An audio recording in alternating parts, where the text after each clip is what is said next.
ሰላም ሰላም ጤና ይስጥልን ውድና እየተከበራችሁ ውድ የጌታ ቤተሰቦች እንዲሁ የዲቦራ ተመልካቾቼ እንዴት ናችሁ? ሁሉ ሰላም እግዚአብሔር ይመስገን እኔ ጋር ሁሉ ሰላም ነው። ሰላማችሁ ይብዛ በያላችሁበት ቦታ። ከሰላምታዬ በመቀጠል ጌታ ይባርካችሁ። ይሄ ቪዲዮ ወደ እናንተ ጋር ሁል ጊዜ እኔ የሚለቃቸው ቪዲዮዎች ወደ እናንተ እንዲደርስ ሰብስክራይብ አድርጉ፣ የደወል ምልክቱን ሲጫኑ እንዲሁ ደግሞ ላይክ ሲያደርጉ እኔ የሚለቃቸው ቪዲዮቹ ወደ እናንተ ጋር ይደርሳል ማለት ነው። ስለዚህ የሚለቃቸው ቪዲዮቹን ላይክ ያድርጋችሁ ፕሊዝ አትውጡ። ሲቀጥል ደግሞ በመቀጠል ደግሞ ምንድነው እስከ 2 ደቂቃ ድረስ ስሙኝ። ገባችሁ? እናንተ ስሰሙ እኔ ብቻ ሳይሆን ሌሎቹም እንኳን ማለት ነው ሰብስክራይብ አድርጋችሁ ወይም ያደረጋችሁ ፍሬንድ የሆናችሁ ሰብስክራይብ ያደረጋችሁ እናንተ የምትሰሙት ቪዲዮዎቹ ሁል ጊዜ እኔ ሲለቅ ወደ እናንተ እንዲደርስ አቅም ይሰጣል ማለት ነው። ሲቀጥል ደግሞ እናንተ ቪዲዮን ሳሰሙ እስከ 2 ደቂቃ ድረስ ሳሰሙ ላይክ ስታደርጉ ዩቲዩብ ራሱ ሰብስክራይብ ያደረገው ሰውን እናንተንም ቢሆንም እሱ ራሱ ያነሳል ማለት ነው። ለምን ካላችሁ እስከ 2 ደቂቃ ቪዲዮ ሳይሰማ ላይክ ስለተደረገ ማለት ነው። እና ፕሊዝ ጌታ ይባርካችሁና ይሄንን ማስታወቂያ ከሰማችሁ በኋላ እስከ 2 ደቂቃ እንድትሰሙ በጌታ ፍቅር አሳስባችኋለሁ። በመቀጠል ደግሞ በጣም የእውነቴን ነው የምላችሁ በጣም ደክሞኛል። እስቲ ምን ትሉኛላችሁ? እንድትመክሩኝ እፈልጋለሁ። በጣም ካሰብኩት በላይ ከሚሆነው ነገር በላይ ከእናንተ ጋር ልመካከራችሁ እፈልጋለሁ። እህት ወንድሞቼ እንድትመክሩኝ በምክር በኮሜንት ሀሳብ እንድትሰጡኝ አይዞሽ እንድትሉኝ ዲቦራ በርቺ ትችያለሽ እንድትሉኝ ከኔ ብዙ ታላቅ ጀግኖች እህቶች እንዳላችሁ ጀግኖች ወንድሞች እንዳላችሁ አውቃለሁ። ስደት ዓለም ላይ መድከም አለ፣ መዛል አለ፣ መበረታት አለ። አንዴ በረታው ስትሉ ተመልሳችሁ ትደክማላችሁ፣ አቅም ታጣላችሁ። ስለዚህ ምን ለማለት ፈልጌ ነው ጌታም ማለት ነው በጣም በጣም ደክሞኛል። በጣም ምንድነው ካላችሁኝ እኔ ካሰብኩት ማለት ነው የሚሆነው ነገር ሌላ። እኔ በቃ አቅድኩ ይሄ ነገር ጀመርኩ ስል ሆኖ የሚገኘው ነገር ሌላ ማለት ነው። ምንድነው ካላችሁ ቤት ጀምሬ ነበረ። አሁን ለሚያስፈልገው ቁሳቁስ ሁሉ ነገር ላኩት ልበል ልኬያለሁ። አሁን ምንድነው አሁን ደግሞ ሌላ ነገር እኔ ደምሬ ይሄ ለዚህ ይበቃል ይሄ ለዚህ ይበቃል ብዬ የላኩት ብር አልደረሰም ማለት አልደረሰም ሳይሆን አልበቃም ማለት ነው። ከዛ እንዴ እኔ ለሰማይ ነው ወይ ይሄን ያህል የሚደክመው? ይሄ ወይ ለምድር አይደለም ወይ? እንዴት ነው ይሄንን ያህል ብቻዬን ባይ ዘ ዌይ የሚደክመው?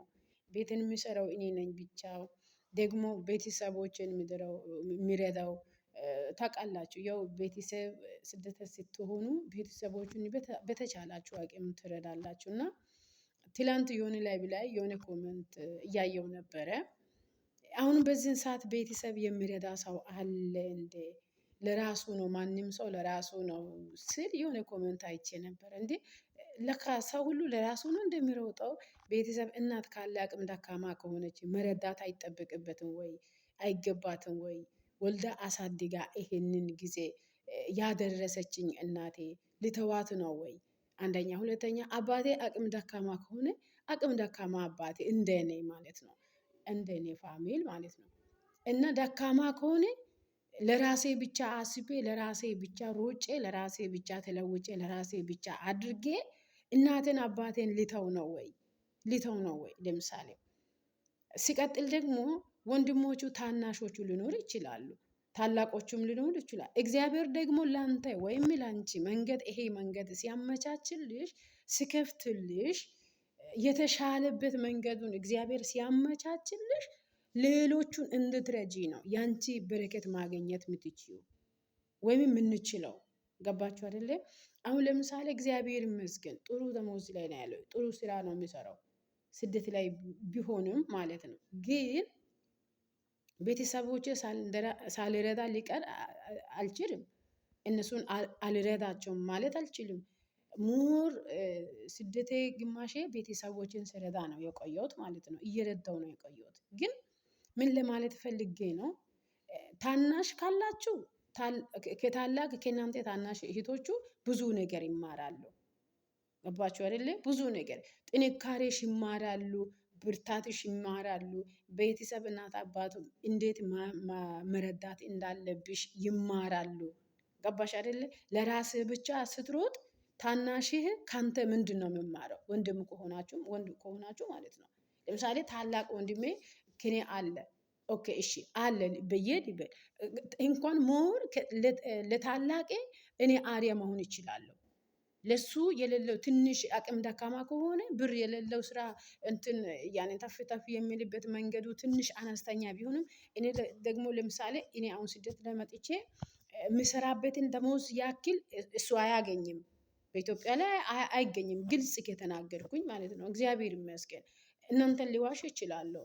እግዚአብሔርን ሊዋሽ አይችሉም። እኔ የሚፈርመው ደሞዝን እግዚአብሔር ያውቃል። ሴት ማዳም ቤትን ቢሰራም ማለት ነው። ጌታ ይመስገን ዘና አድርጎ እፎይ የሚልበትን ደሞዝ ሰጥቶኛል። ነገር ግን ታላቅ ስለሆነ እሱ በሚያስፈልግበት በሚጨነቅበት ጊዜ አይ እሱ ለእኔ አያስፈልገኝም፣ እሱ ራሱን ችሏል፣ እሱን በሚያስፈልግበት ጊዜ ራሱን ችሎ ይኑር ማለት አልችልም። እረዳለሁ እንጂ የቻልኩኝ አቅም እሱን ምንድን ነው የሚያስፈልገው ብዬ እንኳን ለእኔ ለመናገር ከፈራ በጓደኞቹ አማካኝነት ልረዳው እችላለሁ። ገባችሁ አይደለም? አንዳንድ ጊዜ ቤተሰቦቹን በትንሽዬ ነገር ነው ቤተሰብ የሚደሰተው ማለት ነው። ስለዚህ ምን ለማለት ፈልጌ ነው ካላችሁኝ እና ቤቴን አሁን ከአሁኑ በኋላ በቃ ጨረሱኝ አለቀ ሲባል ሌላ ርዕስ ነው የሚመጣው። አሁን ከዚች በኋላ ይሄንን አድርጌያለሁ። ለምሳሌ አሁን ከአሁኑ በኋላ ሁሉ ነገርን አስገብቼ ጨርሻለሁ ስል ምንድነው ሌላ ርዕሱ ነው የሚመጣው። ከዛ የእውነቴን ነው የምላችሁ በቃ ከአሁኑ በኋላማ ደከመኝ ብዬ የድክመቴን ስንፍና ቃላቴን ለራሴ ሲያወራው እንደ ጠላቴ መቼ ነው የኔ ውድቀቴን ለስንፍና ቃላቴን የሚደሰተው? አይ አላስደስትም ብዬ ለራሴ ደግሞ ምንድነው የማገኘው? ብርታት ከራሴ በራሴ ብርታት አገኛለሁ። ምን ለማለት እፈልጋለሁ? የዛሬ ርዕሴ ደከመኝ ብላችሁ ተስፋ ቆርጣችሁ ዝላችሁ ስትቀመጡ እግዚአብሔር ደግሞ የሚያበረታ የሚያጠነክር ኃይል ይሰጣቸዋል። አንዳንድ ጊዜ እግዚአብሔር እንዴት መጥቶ ነው የሚረዳችሁ ካላችሁኝ አይዞሽ የሚል ድምፅ ይሰጣቸዋል። አይዞሽ ይሄንን ችግርን ይሄንን ፈተና ታልፊያለሽ የሚለው ድምፅ ይሰጥሻል። በዛን ሰዓት እንዴት ነው የምትሆኚው? ትበረቻለሽ ማለት ነው። የእግዚአብሔር ድምፅ ነው ያ። ገባችሁ አይደለ? የእግዚአብሔር ድምፅ ነው።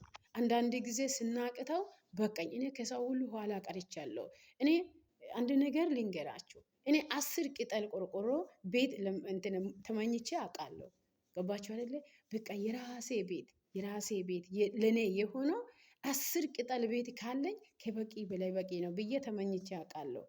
ነገር ግን ከዛ በኋላ እንዴት ነው ሆንኩ? ርዕሴን ቀየርኩኛ። እግዚአብሔር ሆይ ለእኔ መስጠት ካለኝ ቤትን ለመስጠት ከፈለገኝ ሌላ ሰው መጥቶ የሚያርፍበትን ቤት ስጠኝ ብዬ ርዕሱን ቀይሬ መጸለይ ጀመርኩኝ። እግዚአብሔር ይመስገን ርዕሴን ቀይሬ ስጸልይ እግዚአብሔር ምን ያህል ቤት ሰጠኝ? ሌላ ሰው መጥቶ የሚያርፍበትን ቤት ሰጠኝ ማለት ነው። እና ምን ለማለት ፈልጌ ነው ካላችሁ መጀመሪያ ላይ ደከመኝ ስላልኳቸው እውነቱም ደክማለች። ከአሁኑ በኋላ ዝላለች፣ አትነሳም። ጠላቶቹ ሊሉ ይችላል። በቃ ወርቃለች፣ በቃ አቅም አታለች ጠላት ሊላቸው ይችላል። በማይክሮ ሰከንድ እንኳን እንባ ከአይኔ ጠብ ማለት የለበትም። በቃ ባትችልም እችላለሁ ብለ በጓደኞቹ ፊት ለፊት ላይ በወንድሞቹ ፊት ለፊት ላይ ዘና ኮራ በቃ አንገትን ቀና አድርገ በራሴ መተማመን አለብን ማለት ነው። ስለዚህ በርታ ልል እፈልጋለሁ። በርቱ ልል እፈልጋለሁ።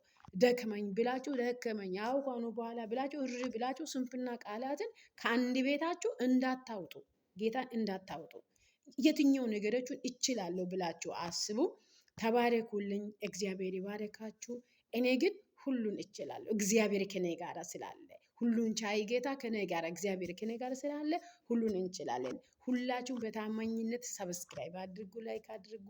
ቪዲዮን እስከ 2 ደቂቃ ስሙ። ምንም ነገር ከእግዚአብሔር ጋር እንችላለን፣ ደግሞ እንቀጥላለን። ጌታ ይባረክ። ተባረኩልኝ። በጣም ነው ማመሰግናቸው። ላይክ እያደረጋችሁ በርቺ የምትሉ በኮመንት ሀሳብ የምትሰጡኝ ጌታ ምስክሬ በጣም ነው የምወዳችሁ። የእናንተ ሀሳብ አይቼ በጣም ይበረታለሁ። ተባረኩልኝ። እግዚአብሔር ይባረካችሁ። ጸጋ ይብዛላችሁ። በጣም ነው